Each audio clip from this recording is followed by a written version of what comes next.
Hey everyone, welcome to focus on biology. आज हम इस लेक्चर में डिस्कस करेंगे क्लास 10 सीबीएसई 2020-21 के इम्पॉर्टेंट क्वेश्चंस और इम्पॉर्टेंट टॉपिक्स। ठीक है, उससे पहले मैं आपको ये रिड्यूस सिलेबस के बारे में बता देती हूँ, एक बार एक आइडिया दे देती हूँ। हालांकि आप सबको पता होगा कि क्या क्या रिड्यूस हुआ है, पर मुझे हर एक चैप्टर का इम्पॉर्टेंट क्वेश्चन या टॉपिक बताना है, इसलिए एक बार मैं आपको उसको सबका आइडिया दे देती हूँ। ठीक है, ज़्यादा टाइम नहीं लगेगा इसमें, एक एक करके मैं आपको सब बता देती हूँ। उसके बाद हम हर एक टॉपिक का क्या करेंगे, इंपॉर्टेंट क्वेश्चन और इंपॉर्टेंट टॉपिक्स पढ़ेंगे। ठीक है, चलिए स्टार्ट करते हैं।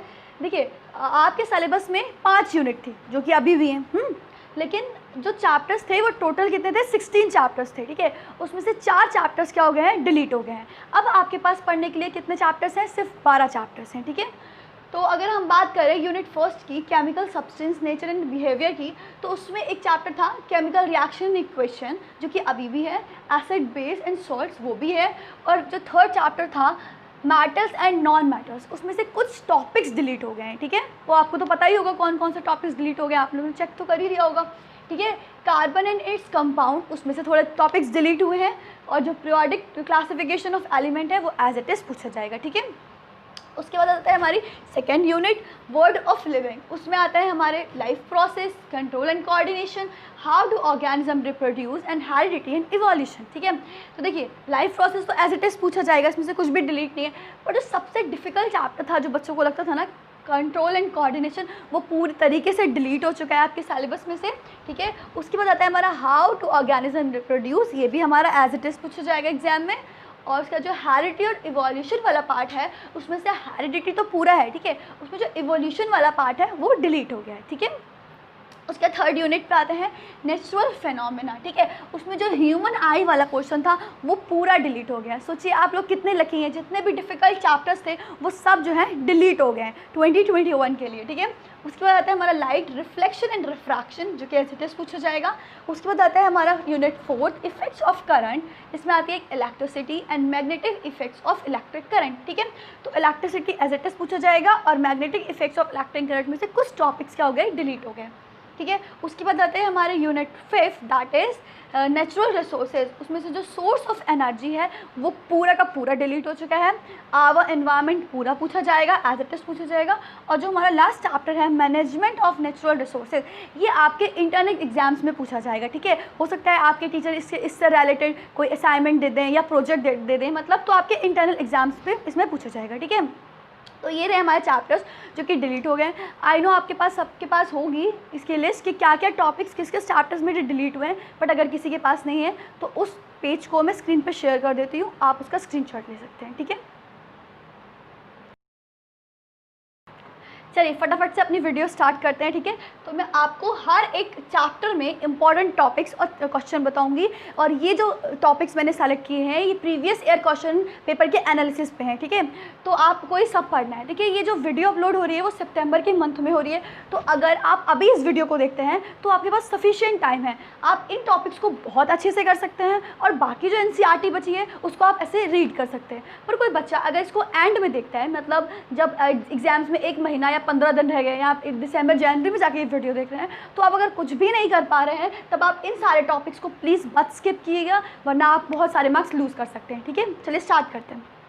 ठीक है, अगर हम बात करें चैप्टर नंबर 1 की केमिकल रिएक्शन एंड इक्वेशन, तो उसमें सबसे पहले आपको पढ़ना है टाइप्स ऑफ केमिकल रिएक्शन। ठीक है, टाइप्स ऑफ केमिकल रिएक्शन मतलब आपसे पूछा जा सकता है, आप जैसे कि ये 2018-19 में पूछा गया है, आपसे अलग अलग भी पूछ सकता है 1 मार्क में कि what is reduction, what is oxidation, what is combination reaction, what is double displacement reaction, तो आपको एक्सप्लेन करने को भी आ सकता है, उसकी प्रॉपर्टीज़, उसकी रिएक्शंस भी पूछ सकता है। ठीक है, और डिफरेंस भी करने को आ सकता है, difference between oxidation and reduction. ठीक है, तो इस तरीके से भी पूछ सकता है।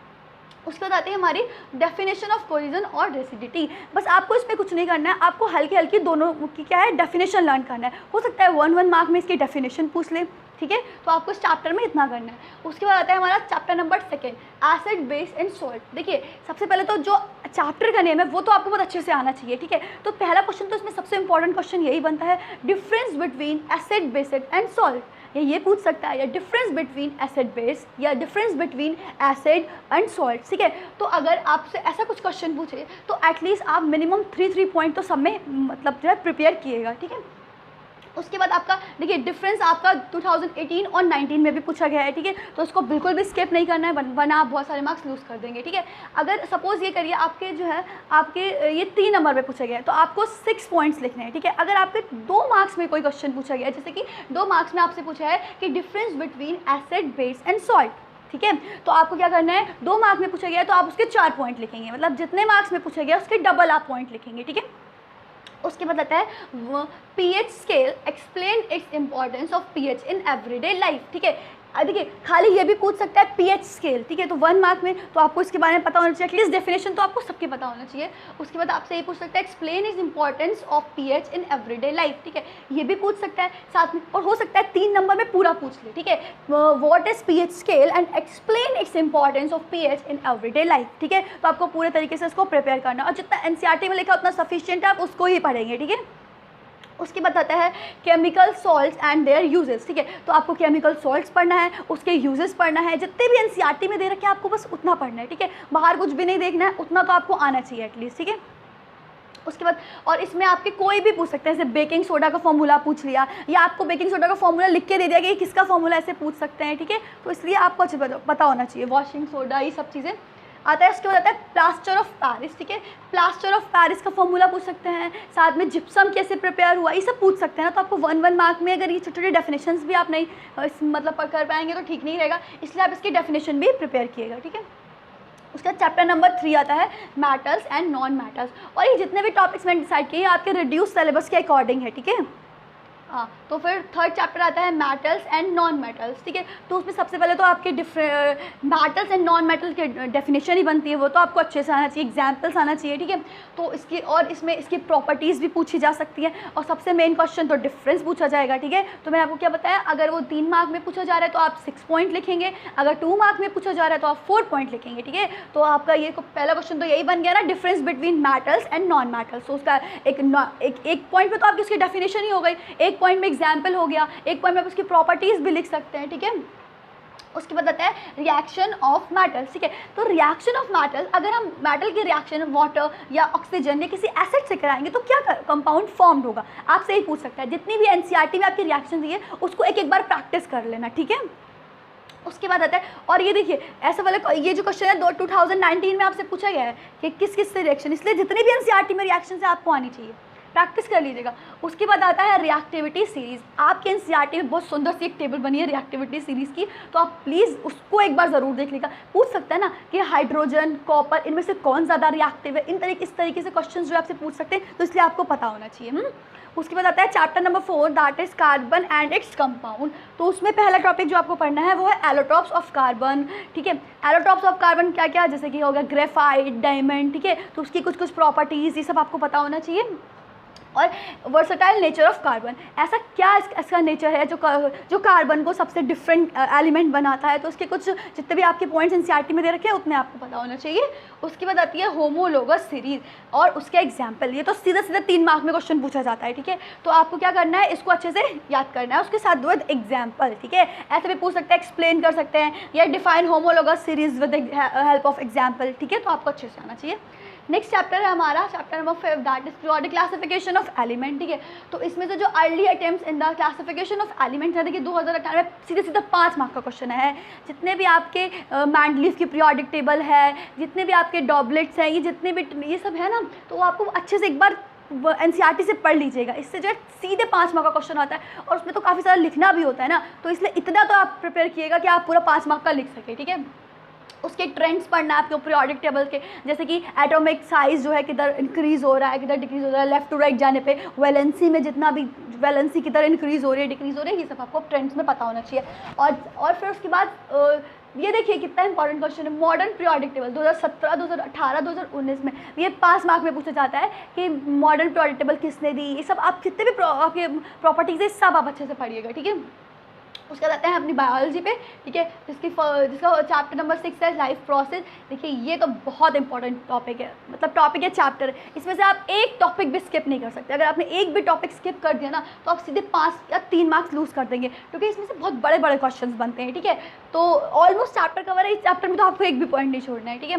तो पहला टॉपिक है न्यूट्रिशन। देखिए न्यूट्रिशन सबसे इंपॉर्टेंट टॉपिक क्या बनता है, difference between autotrophic and heterotrophic, ठीक है। इसको कौन से ऑर्गेनिज्म है जो ऑटोट्रॉपिक न्यूट्रिशन करते हैं और हेटरोट्रॉपिक, इस अच्छे से डिफरेंस एटलीस्ट 5 पॉइंट तो आप तैयारी करिएगा, ठीक है। उसके बाद आता है हमारा रिस्पायरेशन और न्यूट्रिशन में जितने भी वो एलिमेंट्री कैनाल वाले ना, डाइजेशन का पूरा alimentary canal, ingestion, digestion, egestion, ये सब अच्छे से पता होना चाहिए, आपसे पूछ सकता है। उसके बाद आता है रिस्पायरेशन। रिस्पायरेशन में ह्यूमन रिस्पायरेटरी सिस्टम का पूरा आपको डायग्राम तो इस चैप्टर में कुछ मत छोड़िएगा, ठीक है। डायग्राम की लेबलिंग तो बिल्कुल भी नहीं, ठीक है। उसके बाद हमारा एक्सक्रीशन, जो किडनी का क्या रोल है, क्या हमारी एक्सक्रीटरी सिस्टम है। उसके बाद आता है हमारा ट्रांसपोर्टेशन में सबसे इंपॉर्टेंट होता है जाइलम एंड फ्लोएम का डिफरेंस, ठीक है।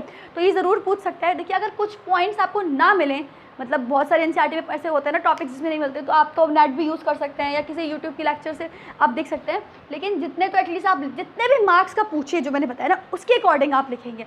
अगर 2 मार्क का पूछेगा तो आप 4 पॉइंट्स लिखेंगे, 3 मार्क का पूछेगा तो आप 6 पॉइंट लिखेंगे, ठीक है। तो उसी के अकॉर्डिंग ट्रांसपोर्टेशन में पूरा आप जाइलम फ्लोएम का डिफरेंस पूछा जा सकता है। ह्यूमन सर्कुलेटरी सिस्टम पूरा आपको पता होना चाहिए, उसमें आर्टरी वेन में डिफरेंस पता होना चाहिए, कैपिलरी, आर्टरी और एट्रिया, वेंट्रिकल, ये सब आपको क्लियर होना चाहिए, ठीक है। इतना तो आपको एटलीस्ट क्लियर होना चाहिए। अब हमारे कितने चैप्टर थे, 12 चैप्टर थे, ठीक है। इसमें से मैं 6 चैप्टर्स का आपको बता चुकी हूँ, ठीक है। उसके अलावा जो बचे हुए 6 चैप्टर्स हैं हमारे, वो मैं आपको अगले लेक्चर में बताऊँगी, ठीक है।